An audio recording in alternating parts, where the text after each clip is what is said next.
number 2 between BREN eSports and ONIC Philippines. This is do or die for BREN, and for ONIC Philippines, they would want to take this win for a sweep. Well, and Flick on this, Fanny, I've heard na itong si Flick ay isa sa mga Fanny mains sa RGC natin, and so far we'll get to see it. Going up against BREN eSports in his debut, ipapakita niya agad ang kanyang mga signature picks. Then again, it's one thing to play the Fanny and be good sa mga RG at sa mga amateur tournaments. It's another in a professional setting. Going up against a championship team with players na experiencado na, this will be a big question mark kung kakayanin ba niya. But so far, so good para kay Flick. Yeah, Flick going in for the steel cables. Look at Greed with the damage coming in from the Faramis. Yung ano talaga, no, yung Shadow Stampede na gagamit niya talaga as a tool to actually go aggressive even up against a Lilia. And now Flick with an aggressive passing on his jungle, trying to go here for the Granzo with a steel cable. Cutthroat still available pero hindi niya ata pupuntahan. And now, Delarski, Mr. Trinchera, a little bit too aggressive there. Makakabalik naman siya ng konting HP. Still, no first blood in this game.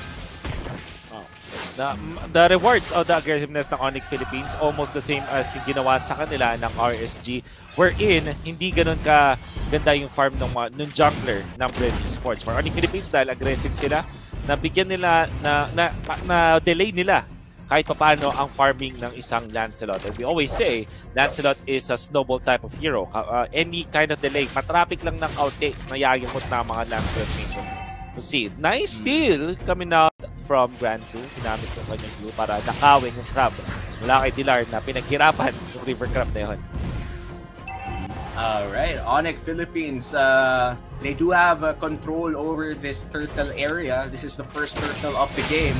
Pero gold lane nakatangkapalit. Super Marky nasa gitna ng Thorn Rose. But first blood goes to the Brody. Kevsu now ahead against Marky. Hindi pa sinismula ng ONIC ang turtle, so hindi sila nakapag-trade sa play na yon. No vision para sa ONIC Philippines to see that coming, but very well done mula sa BREN eSports. Ang iti-trade niya nila dito is the turtle, which for them is good naman since si Kevsu, comparably sa previous game, ay mas maganda naman ang simula with 1 kill to his name, tapos nakuha pa siya na konting outer turret energy shields at lumamang siya ng konting farm dahil na-deny niya yung ibang minions para kay Marky. That's well and good para sa side ng BREN eSports. Kaya nga naman sila yung nakakalamang ngayon sa gold. Flick trying to deal a lot of damage here to Granzu. Steel cable lang pala yun. And if we look at the positioning coming in from Delar and actually from the Clint and Hatred here, they're trying to make another play this time around in the gold lane. Pero protektado naman ata ni Joy Boy with this Matilda. Yeah, very much. By the way, big shoutouts kay Millie na nanonood ngayon. Oh, wait lang! Mamaya na-shoutout dahil binigla ni Flick with the cutthroat and the tornado strike, men. Pinasabog. And that's 1 kill going to the hands of ONIC Philippines. Easy na, gusto ko pang, alam ko kasi na wala pang mangyayari, but it happened so quickly. Good heads up play mula kay Hatred to set that play. Ginamit niya yung kanyang flicker with the dragon. But even better, Flick mula sa napakalayo ay nabigyan ng chance ang makakuha din ng mas maraming farm itong si Marky up top lane. Maybe some outer turret energy shields in there. Still, pretty even for both teams. 1 for 1 when it comes to kills. Konting gold lang naman ang namang ng ONIC Philippines. Almost negligible at this point. And Hatred looks like they want to make a play up top. Right now, 30 seconds ang sunod na big objective. Greed looking for few here. Nahanap naman niya. Sabi ni Flick, teka lang! Pumasok sa ilalim ng tore. Tinakot lang naman si Few ng konti. Hindi naman nagpatinag ang world mid laner natin na si Few. And now, Kevsu, matatamaan si Greed. Bursters still available. Now, ONIC Philippines, this is a very quiet game compared to game number 1. 1-1 lang ating kill score. Blue team turret has been destroyed. Si yung value talaga ng Matilda na hatak na ni Greed yung ating Brody, but with the guiding wind, nakatakas pa.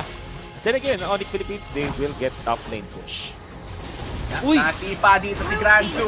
He immediately goes down with the Ghost Bursters coming in from Greed. Here comes Delarski. Delarski with a Petrify, but Nedid Few goes in with the black shoes at Red mukhang team makaka-reset has ng konti slain pero the hindi turtle. makakabawas. And he has to Blue take team's hero has been from slain. deep. A 3-point shot, the flame shot. ONIC Philippines secures another kill. And that is the first death of Few. Lead. Nahanap dito ang isa. Saxajago with the damage. And that is it. ONIC Philippines team secures turret has the been secures some destroyed. kills as well. Nakakuha pa na push sa bottom lane in a span of what? Maybe 30 seconds. Ang taas ng value nakuha ng ONIC Philippines. Hatred with the play. Then, wait. Nag-on ako po. Nag-ulti na naman siya. Oh, Masakit. Granzu suffering so much from the damage from the Ghost Bursters ni Greed. The glue cannot do anything kapag nandun yung Faramis and they can't be too aggressive too. The Cult Altar is also a thing na kailangan nilang antayin. Well, exactly. And I think yung BREN eSports ang play kung bakit nila tinry na i-pressure kasi nasa purple buff eh. Parang Fanny as well as laying ito yung mga heroes na sobrang dependent sa kanilang purple buff. And purple buffs eventually nagiging parang mini objective sila sa mga laban kapag ganun yung mga heroes. That's why they tried to go for pressure play. However, dahil nandun pa rin si Greed na fend off nila yung blue. And look at this, the buff para sa Fanny ngayon, yung energy niya. Nakakuha siya sa top lane! My God! Flick with the damage, looking for Saxajago. Phantom Execution still available, pero pinupunta na lang nila si Joy Boy. Joy Boy, 183 left, mapapatay na siya. Energy. Matilda goes down, and Delarski makakuha ng kill. Lamang na ng almost 3,000 gold ang ONIC Philippines. You know, I thought si Flick ay magkiklear lang dun sa may top lane. Kung papansin mo, nag-overshoot siya ng kanyang cables. Yun pala, ang plano niya dun eh, mag-maximum speed para sobrang taas ng damage niya dun sa Brody. You saw kung gaano kabilis yung burst. Parang 100 to 0 in just one combo. Halos ang nangyari dun. Blue team turret has been destroyed. Kaya naman pala talaga, kinakatakutan sa RG scene at sa amateur scene itong Fanny ni Flick. My God, ang big brain ng move na yun. Yeah, and Flick, no, with this Fanny, deathless pa rin siya simula game number 1. The Pakito was deathless, the Flick right now still deathless. We're gonna go for another fight here. Oh no, Q goes down for the side of BREN eSports, but Saxajago, Phantom Execution, buhay pa rin siya. The Flick has to go out, and Granzu finally connects with that split split, and Saxajago takes down the split. Pero ang Brody ay bumagsak din on the hands of ONIC Philippines. And then Larski finds in Granzu, kailangan yung tapatan yon, but Saxajago and Flick are still alive. This is still an even turtle war unless hindi pumunta si Flick sa turtle area. Doesn't have his purple buff pero ONIC Philippines are keeping tabs of this. Ang call yata ng ONIC Philippines ito ay hero na lang. Let's see. Oh, let's see, Flick looking for one, circling Eagle Bird here for Joy Boy. Joy Boy still alive with half HP, Phantom Execution in. Delar might be in trouble, but Cult Altar will keep him alive temporarily. Joy Boy still alive, the turtle is still up for grabs for anyone to take. The Cult Altar is protecting ONIC Philippines in this side of the map, and now it has expired. Turtle na ang paglalabanan, and still, the dance goes on. I-reset lang ng nire-reset yung turtle. But Red Marky! team hero has Walang been reset. destroyed. Sabi ni Few, teka lang, papasabugin ko na tong isa. Saxajago going in. Turtle secured by BREN eSports. Hatred in trouble here. The show. No available spells. And now, the kills and the turtles go to the hands of BREN eSports. The gold lead shifts as well to the favor of BREN. Sobrang messy na fight para sa ONIC Philippines and BREN eSports took advantage. Yung pinakaunang step na nangyari doon is nung mga bandang 7 minutes 50 seconds kung saan 10 seconds na lang at magta-transform na yung turtle. Hinawakan siya ng BREN eSports at nireset nila constantly, and it kind of prompted ONIC Philippines into this very awkward spot na force yung napakaraming errors mula sa ONIC Philippines kasi parang hindi nila alam kung ano gagawin nila eh. Nag-purple buff muna dito si Fanny tapos nag-contest yung ONIC, then BREN eSports finds the opening. At dahil dun sa kaguluhan ng laban, si Few gumawa ng isang veteran move ulit na nakapag-push siya dun sa may mid lane, tapos nakakuha ng kills yung BREN eSports. ONIC, hindi nila na-connecta yung kanilang mga ultimates at nakuha pa ng turtle, nakakuha pa ng turtle ang BREN eSports and a top lane push and some kills. That's why the gold is definitely in their favor. Oh, wait a minute! First step of the Fanny, the Brody does take him down. And that is 4 people still alive from the side of ONIC Philippines. Mukhang turret na ang call ng BREN eSports. Things are going bad for ONIC Philippines. Kanina lamang sila ng 3,000. Ngayon naman, BREN eSports, 2.6k gold lead. At hindi lang yan, Omi, nakakuha din sila ng napakaraming tore out of that. They evened up the turrets at nakuha nila din yung mid lane. So this is very good para sa BREN eSports. They have a hero na magandang snowball like this Brody. Although 3 deaths siya, at least this time 3 kills siya. And now Saxa Jago, 0 deaths, 2 kills on this Lancelot. Napakaganda ng kanyang ng paglalaroan niya ngayon, especially because they're now snowballing against ONIC Philippines. Can Bleed defend top lane? Parang hindi yata. Here comes Few. Nasa backline. Nick. A little bit of clear speed, pero mukhang si Greed ang target ng BREN eSports. Are they gonna go for the turret here? Lord ata ang call. Bigla silang back. Full 180. Sinipa pabalik si Granzu pag nag-split to. Papasabugin ata ni Greed pero nakapag-connect pa ata. Hinahanap dito ang Dragon. Full stacks on the Dragon pero hindi pa siyang pumapasok. Hindi pa niya ini-invest. Pero here comes a Petrify knockup coming in from Dilar. Granzu searching Eagle with the guiding wind. Nasa likod na rin ng Lancelot pero bumalik sa harap. And now Green and Promo, the call art are still available. Stampede palayo. Nobody dies in that fight. Purple naman ang paglalabanan ng ONIC and BREN eSports. Sino kaya makakasecure nito? Hatred. Ganda ang pwesto sa likod. Brandon tore the parts memory and Flick was able to secure his own purple buff. Kasi na mini objective, but this time BREN eSports may green light sila na kumuha nitong Lord. Alam nila na wala pang ultimate si Dilar, and the advantage of the Glue versus the Yuzhong is mabilis yung kanyang ultimate na mag-cooldown. Did pop it. So, sobrang early dito na si Greed. Nobody dies from BREN eSports. Yeah, Flick looking for a possible revenge kill, pero kailangan niyang umalis agad. And ONIC Philippines, they lose that Lord fight. In fact, hindi nga nagkaroon ng fight. Nalibrehan lang ng Lord ng BREN eSports. And during that time, no, down kasi ang retribution ng Fanny. Yep. Kakakuha lang ng purple buff, tapos kakagamit lang din ng ultimate ni Dilar. Kaya sobrang green light talaga para sa BREN eSports. They went in and secured that Lord so quickly. And so far, Granzu with 1 death only on this Glue. Tapos yung mga fights natin maybe around the 5-minute mark onwards, ibibigay natin sa BREN eSports dahil din naman dito sa Glue. So, if I were to rate etong ginagawa ni Granzo on this Glue, 9 out of 10 to for sure. Imagine there's a hard counter against him but he's still doing well. At na-achieve pa rin niya yung trabaho niya na mag-zone out at mag-feel para sa side ng BREN eSports. Granzu definitely someone who is playing with what he has na talagang kahit may hard counter, nasabi mo na, nagagawa pa rin niya kung anong kailangan niya gawin. And this is BREN eSports right now trying to secure game number 2. They are ahead by just 3,000 gold. Will be able to secure a couple more turrets now rotating top side. Ano kayang pwedeng gawin ng ONIC Philippines dito? Well, they surely can defend. Pwede na gamitin yung Fanny para medyo lumalim ng kaunti. For the conceal play, look at Hatred. Oh, Granzu! Very risky play coming in from the XP lane of BREN eSports and they pay the price with Granzu falling down. Oh, sobrang nakasters curse ko yata si Granzu. Ay, dove in there. Just as we are saying na perfect game so far from Blue despite yung kanyang mga counters, and he dove in against ONIC Philippines. And malaking stopper yun sa momentum ng isang paglaruan ng BREN eSports. Maybe if they did, maybe if hindi namatay doon si Granzo, they could have gone for more plays, but it is what it is. And ONIC Philippines, medyo makakahinga sila. Mayroon pa rin silang kailangang habulin dito laban sa BREN eSports, about 3,000. But it is definitely winnable para sa side ng ONIC Philippines. Kailangan lang ng BREN eSports ay i-make sure lang na ginagawa nila yung standard way ng paghanap ng kills, which is for Granzu to just peel and don't dive under turrets. Pwede siguro kapag outside ng base ng ONIC Philippines, kaya nilang nababan. But under the turrets of ONIC Philippines, they're quite safe with the Paramis. Tapos meron pa silang Clint na kayang kumuha ng clear. Wala pa namang inhibitor turret ang bumabagsak, pero medyo sumasakit na rin din si Greed. And chunking down Mr. Archangel Q. They're gonna fight for the purple again. Kanina pa pinaglalabanan tong purple na to.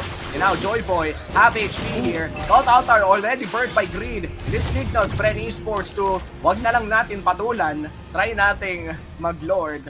And looks like they're gonna go back. That Cult Altar immediately stopped that fight. Yeah. Then again, hindi nakuha ni Flake yung kanyang purple buff. You don't want that to happen, specifically dito sa mga crucial moments na merong Lord. At pwede itong i-force out ng BREN eSports. What ONIC Philippines can do is to shove the minion waves. Kailangan nila kailangan nila i-flow palabas palagi yung mga minions away from their base so that if ever BREN eSports decides na mag-commit doon sa Lord, merong pressure doon sa mga lanes. So ngayon, ONIC Philippines, that is exactly what they can do. But they're trying to fight now. Granzu, binazone out, binabox out ang tatlo, but here comes Flick, pero makakapag-secure pa rin naman ang Lord, si Saxajago, Granzu, boy pa rin, sabi ni Dilar, teka, U-turn muna ako, hinahanap si Granzu with a petrify, here comes the knockup of the Fierce time, and makakakuha ng team dito si Green, si Flick, kailangan lumili over the steel cables, hinahanap si Green, oh, nice, speaking from Saxajago, kahit may cut altar pa, pang wave clear ka na lang, BREN eSports, they secure the Lord, and they secure one kill, a 1-for-1 play. Oh, Granzu, definitely. That's what you need to do. Na-scout niya yung mga members ng ONIC at hindi nakaporma doon ang ONIC Philippines. BREN eSports will try to push, but... Oh! What? Saan nang galing yun, boy? The damage from that Fanny. What? I'm pretty sure even a few did not expect that to happen. Although you can say na malalim din siya. But this, again, prevents BREN eSports from using yung kanilang Lord. Meaning to say, hindi na naman nila matitake advantage ko yung kanilang Lord advantage sa ngayon. Makikita ulit yan ng ONIC Philippines at makakalabas ang ONIC Philippines sa kanilang base to get some farm and maybe cut the deficit. And I always feel na yung mga ganong klaseng mga Lord fights sobrang inefficient para sa isang team. And unfortunately, para sa Lord push, I mean. So, nakuha, ang ganda nung kanilang Lord take, but their Lord push wasn't that optimal, and ONIC Philippines will survive for a few minutes more. Grabe yun, men. Who would have expected? May black shoes, pero napasabog ng Fanny in less than a second. ONIC Philippines who debuting their new jungler here in SIBOL 2022 National Team Selection, Flick. Second game of the day. Grabe, men. What an eye-turner. Kumbaga, kung nakatingin ka sa iba, mapapatingin ka sa kanya kasi grabe. Rookie sure ba to? teams Parang hindi naman. Okay, no? It's really looking good. Flick. Blue team turret has been destroyed. For now, mukhang merong fat minions sa baba, pero laban. Conceal play, Mediv, nahila pabalik. Pero doon sa mid lane, Saxajago, Hatred with the find. Meron pa namang immortality, pero wala nang phantom execution. Nag-aantay pa ng puncture. Here comes the wall. Oh, guiding when you turn. BREN eSports with a great defensive play. Yeah. Nicely done from Hatred yung pagabang niya, pero he had to commit the flicker doon sa Way of the Dragon niya para gumanda yung angulo. Hindi nga lang enough in damage. At actually, ginawa ni Saxa para mapag-survive doon is to use the Retribution. Pero lahat pala lang yun ay diversion lang. Omi! Teka lang bago lang dito si Flick sa ONIC, pero parang nakuha na niya agad yung split push Yung banana split parang nasa kanya na agad Siguro, men, iyan talaga ang nagagawa pagka magaling mag-scout ang mga staff o mga coach. Alam mo yon, yung pagka nakita mo, bagay sa akin to Imaginein mo kung pwedeng i-apply yung mga ganong klaseng staff pag naghahanap ka ng ka-date sa February. Yung alam na agad kung ano yung gusto mo. Well done. And that means ONIC Philippines will have a little bit of control dito sa Paito area. Oh, wait lang Si Granzu, pumasok dito sa likod. Nabawasan ang pasabog. Kaya na nga ang Ghost Bursters. Pero sa likod si Flick, hinahanap dito si Team. Boy pa rin naman si Q. Nahila pa balik. Oh no! And here comes the kick coming in from Hatred. Immortality. Pop. Dilarski with the knockup. And that's Brody and Granzu down for the count. BREN eSports missing 2 people. And now ONIC Philippines, they could secure a crucial 19-minute goal for Blue. Oh, I like that aggressive play mula kay Flick. Finorce niya yung BREN eSports na mag-commit sa kanya doon sa may purple area, purple buff area. Tapos alam niya kasi na wala doon si Saxajago na hindi pa kasi kaka-respawn, kaka-balik lang din, kaka-replenish lang din. Kumbaga, that's why Flick was able to bully out BREN eSports. Nakakuha pa siya ng purple buff. At dahil nga na-force yung bad positioning mula sa BREN eSports, hindi sila nag-overcommit sila kay Flick. Which also meant na wala na silang ibabato doon sa pagtalon ni Dilar. Dilar, perfect with the execution, Flick with the aggression, and now ONIC Philippines, they have got the advantage. It all started doon sa banana split. Itong rookie na to. And, ultimate rookie move. Pero yung rookie move, men, nakakatakot. The invisible Blue team's conceal turret has play. been destroyed. That's one turret down for the side of BREN eSports. Butas na ang kanilang bot lane. ONIC Philippines going in for the Lord push. Here comes Delarski. Backline, natamaan ng dalawa. The Fanny as well, but Gold Altar is just under their base. Patong execution na tuhugan ng tatlo. Pero base lang sabi nila, and that is a sweep for ONIC Philippines. BREN eSports ends their journey in SIBOL 2022. Victory!